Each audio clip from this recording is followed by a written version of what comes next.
Cara edukasi seksual anak usia 0 sampai 14 tahun, panduan lengkap Islam and Psikologi. Nanti saja kalau sudah besar baru dikasih tahu. Aduh, ngomongnya gimana ya? Malu, canggung. Jangan-jangan kalau diajarin malah jadi makin penasaran. Ayah, bunda, pernahkah pikiran-pikiran itu terlintas saat kita ingin memulai percakapan tentang tubuh dan batasan pribadi dengan anak kita? Jika iya, Anda tidak sendirian. Topik ini seringkali terasa seperti medan ranjau yang canggung dan menakutkan bagi banyak orang tua. Tapi, ada satu pertanyaan yang harus kita tanyakan pada diri sendiri. Jika bukan kita, orang tuanya, yang mengajari mereka dengan cara yang benar, dari siapa mereka akan belajar? Dari teman yang sama-sama tidak tahu? Atau lebih buruk lagi, dari sudut-sudut gelap internet yang menyajikan informasi yang salah, merusak, dan adiktif. Penelitian dari American Psychological Association menunjukkan bahwa anak-anak yang mendapatkan pendidikan seksual komprehensif dari orang tua yang mereka percaya justru cenderung menunda aktivitas seksual, memiliki perilaku yang lebih aman, dan lebih berani melaporkan jika terjadi pelecehan. Assalamualaikum warahmatullahi wabarakatuh. Para ayah dan bunda hebat, selamat datang di percakapan penting ini. Hari ini kita akan membuang jauh-jauh rasa canggung dan takut. Kita akan belajar bersama cara memberikan pendidikan seksualitas pada anak, atau yang dalam Islam dikenal sebagai tarbiyah jinsiyah, dengan cara yang tepat, bertahap, dan penuh hikmah. Kita akan padukan ilmu psikologi modern dengan tuntunan abadi dari Al-Quran dan Sunnah untuk membangun benteng perlindungan terkuat bagi buah hati kita.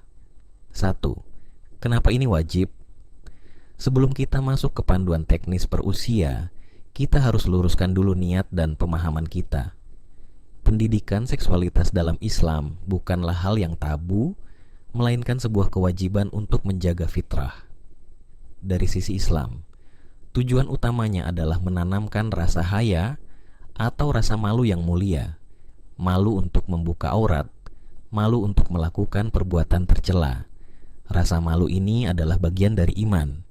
Rasulullah SAW bersabda, iman itu ada 70 sekian cabang, dan rasa malu adalah salah satu cabang dari keimanan. HR, Bukhari and Muslim. Lihatlah, bahkan sejak manusia pertama, Adam dan Hawa, ketika aurat mereka terbuka, apa yang mereka lakukan? Allah berfirman dalam surat Al-A'raf ayat 22. Maka mulailah keduanya menutupinya dengan daun-daun surga. Refleks pertama manusia adalah menutupi auratnya. Inilah fitrah. Tugas kita adalah merawat fitrah ini, bukan membiarkannya terkikis oleh zaman. Secara psikologis, pendidikan ini adalah tentang pemberdayaan, empowerment. Anak yang tidak tahu apa-apa adalah target yang paling mudah. Anak yang tidak paham batasan tubuhnya, tidak tahu mana sentuhan yang boleh dan tidak, adalah korban yang paling rentan. Dengan memberikan pengetahuan, kita tidak sedang membangunkan macan tidur. Justru sebaliknya, kita sedang memberikan mereka peta dan kompas untuk menavigasi hutan belantara kehidupan yang terkadang berbahaya. Kita sedang membangun sebuah jembatan kepercayaan agar saat mereka bingung atau takut, tempat pertama yang mereka tuju adalah kita, bukan Google. Tahapan usia 0 sampai 6 tahun, fondasi and aturan konkret.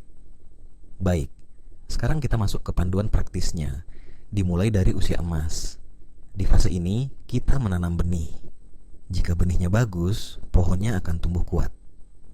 Tahap 1, usia 0 sampai 3 tahun, masa penanaman konsep kepemilikan tubuh.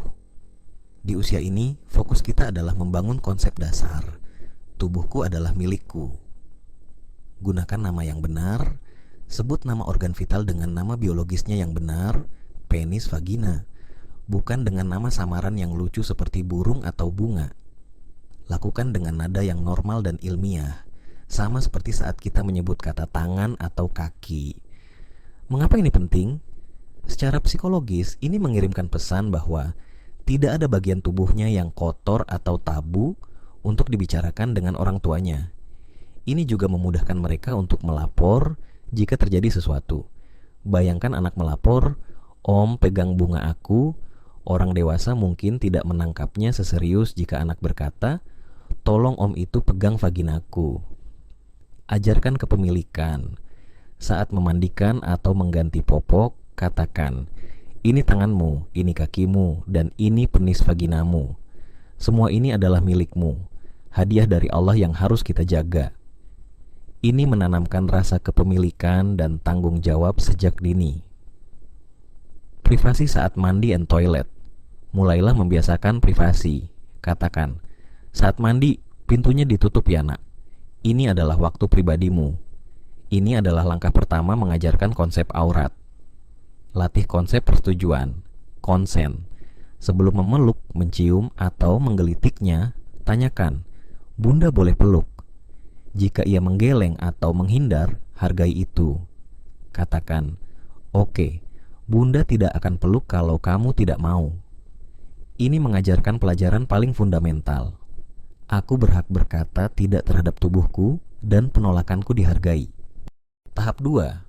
Usia 4-6 tahun, masa kenapa, and aturan jelas. Anak di usia ini adalah mesin penanya. Manfaatkan rasa ingin tahu mereka untuk menanamkan aturan konkret. Perkenalkan aturan sentuhan. Gunakan metode sederhana seperti sentuhan baik and sentuhan buruk atau sentuhan lampu lalu lintas. Sentuhan baik membuat nyaman, pelukan bunda. Sentuhan buruk membuat tidak nyaman. Ajarkan aturan baju renang. Ini yang paling mudah diingat.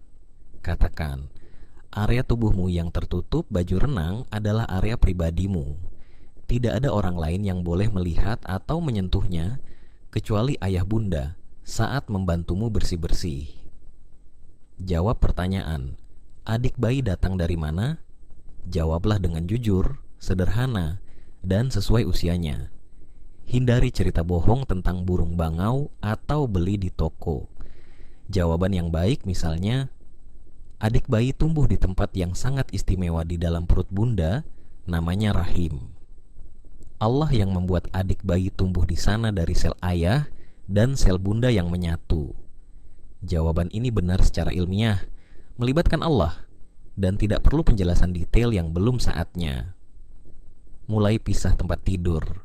Ini adalah sunnah sekaligus pelajaran penting tentang batasan fisik dan privasi.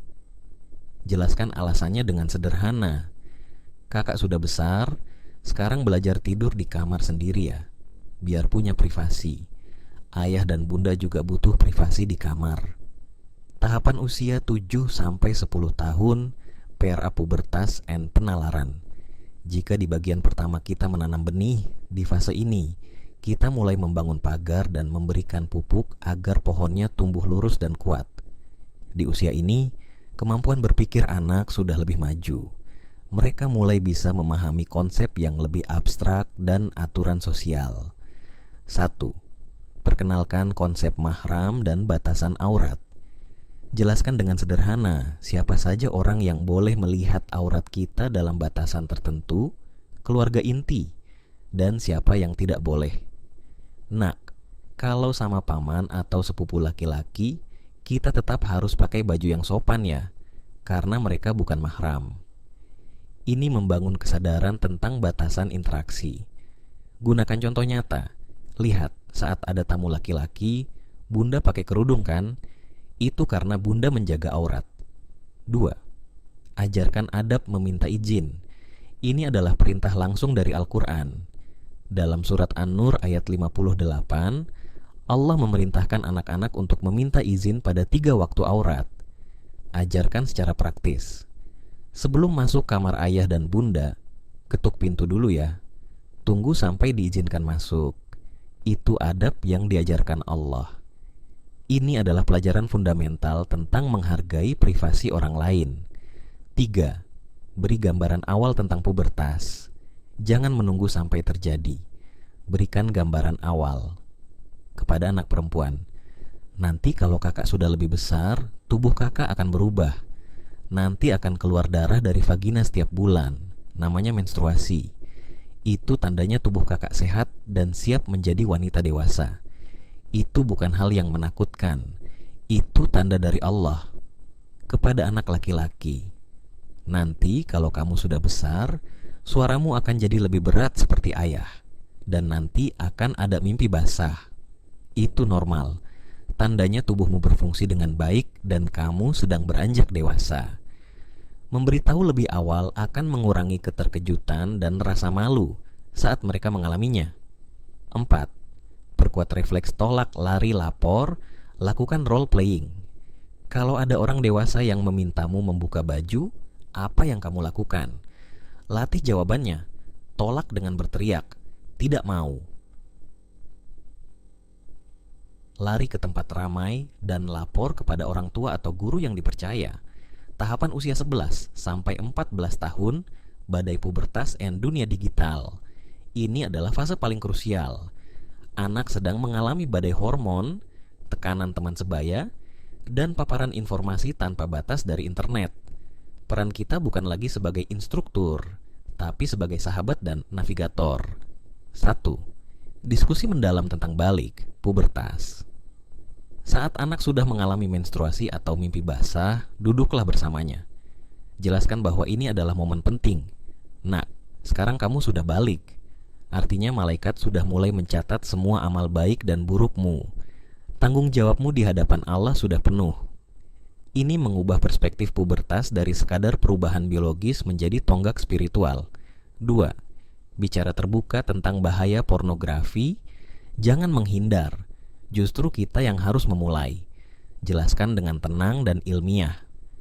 Di internet banyak sekali gambar atau video porno. Itu sangat berbahaya untuk otakmu. Penelitian menunjukkan pornografi itu adiktif seperti narkoba.